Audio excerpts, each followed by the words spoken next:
এই যে ছেলে মেয়ের বিয়াটা কে পড়াইছে? বারেক কাজী। বারেক কাজী। কত টাকা কাবিন দিছে? কাবিন দিছে 1 লক্ষ টাকা। 1 লক্ষ টাকা। অশীল কত? 20,000। 20,000 টাকা। আচ্ছা, বারেক কাজী কি আপনার 3 নং কৈসাপুরের কি লিগেল কাজী? না। হ্যাঁ? না। তার কাছে কেন গেলেন কাবিন করার জন্য? তার লেহে, তার লেখে। সাজে আছে। আপনাদের লিগেল কাজী কারা 3 নং কৈসাপুরে? এই সাইদ কাজী। আবু সাইদ কাজী। সাইদ কাজী। সাইদ কাজী। তো উনি ওনার যে বারেক কাজীর কাছে যে কাবিনটা করলো একটা বিদেশি মেয়ের, এই নেত্রকোনার একটা মেয়ের, কি লিগেল করছে না ইলিগেল করছে? এটা তো হন লিগেল, হন এটা চাহিদা করে রইব যে এটা কি লিগেলি নাকি না লেহে করে কি বলে না। এই কাজে এই পর্যন্ত আপনাদের এলাকা কিরকম ব্যবসায়ী পড়াইছে? মেলা দেখলাম তো এই হইন দূর পরে দেখলাম। আমি অবশ্য এই মসজিদ মাঝে গেছি না, দেখছি না তার মেলাড়ি করাইছি। কাজীর নাম কি? আব্দুল আবু সাহিদ। আবু সাহিদ। বারেক। বারেক এই পর্যন্ত কতগুলি বিয়া পড়াইছে? এটা আমি গনছি কত ভরেছে, আমি গনছি ভালো থাইনি আর কি।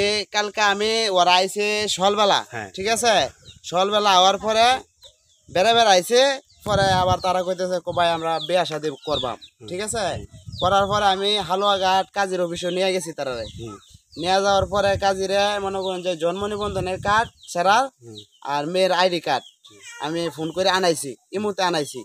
আনানির পরে ওই কাজী সাহেব বলতেছে যে মেয়ের গার্জেন আইছে। পরে আমি কই না, মেয়ের গার্জেন আইছে না। কো বাবা তাহলে আমি মেয়ের গার্জেন যদি না আয় তাহলে আমি এই কাজটা করবার পাইতাম না, তুমি অন্য চেষ্টা করো। হালুয়াঘাটতে আয় পড়ছি। হালুয়াঘাটতে আয়রা আমার এই এলাকার মধ্যে বরখালাফার আছে না, বরখালাফার বারেক, ওই বারেক কিন্তু কাজী, ঠিক আছে। ওর ওই চাচার বুকলো গেছি। যাওয়ার পরে চাচার বিস্তারিত ভাঙ্গে কইলাম।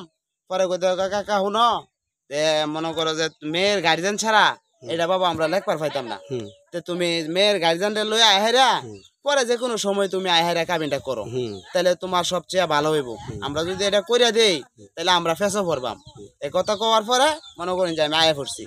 এরা পর্যন্ত ওরা কাবিন টাবিন করা কোনো কিছু হয়েছে না। আবার তার বাবা ফোন দিয়েছে যে তোরা ঢাকা আয় পর আর কি। সে মেয়ে আইসে বাড়ি ঘর দেখবার লাগে, বুঝছো, দেখবার লাগে আইসে। দেখে পরে গতকালকে আর কাবিন টাবিন হয়েছে না হওয়ার পরে এই বাড়িতে লই আই বসছি তারা। এই সাহানি আমি জানি।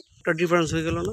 ডিফারেন্স বলতে ওটা তো মনে করেন যে আপনি কাজী সাহেবের কথা বলেন নাম্বার। না, তুমি বললা যে বিয়ে হয় নাই। না, মেয়ে বলছে যে আমার 1 লক্ষ টাকা কাবিনে বিয়ে হয়েছে। মাজারুল মনে হয় ভুল করছে। আমি আপনার কই যদি আপনার মাজারুল, এই মেয়েকে চিনো তুমি? জি চিনি। তার নাম কি? কুলসুমা। কুলসুমা। বাড়ি কোথায়? নেত্রকোনা। নেত্রকোনা। তার বাবার নাম জানো? আচ্ছা, তাকে তুমি কেন নিয়ে আসছো? এই বলতাছে তোমার বাড়ি ঘর দেখবো, ঠিক আছে, আমি যাও তাহলে তখন আমি নিয়ে আসছি। তার গার্জিয়ান ছিল না? আসিল গার্জিয়ান। গার্জিয়ানের সাথে কথা বলছো? জি। গার্জিয়ান কি বলছে? কইছি লয়ে যাও, সমস্যা নেই। গার্জিয়ান বলছে সমস্যা নাই। আচ্ছা, ঠিক আছে। এখন কি তুমি তার সাথে কি সম্পর্কটা তোমার বর্তমানে? এখন এই সম্পর্কটা মনে করেন মামার তো চাকরি করতো, ঠিক আছে, তখন মনে করেন তাহলে আমার পরিচয়। তার বিয়ে করছো? না, এখনো বিয়ে হয়নি। তুমি কথা বলো কেন? তাকে বিয়ে করছো? না, বিয়ে হয় নাই। বিয়ে করো নাই? না, কাল বাড়ি গেছিলাম কাজে, গার্জেন ছাড়া লেখা নাই।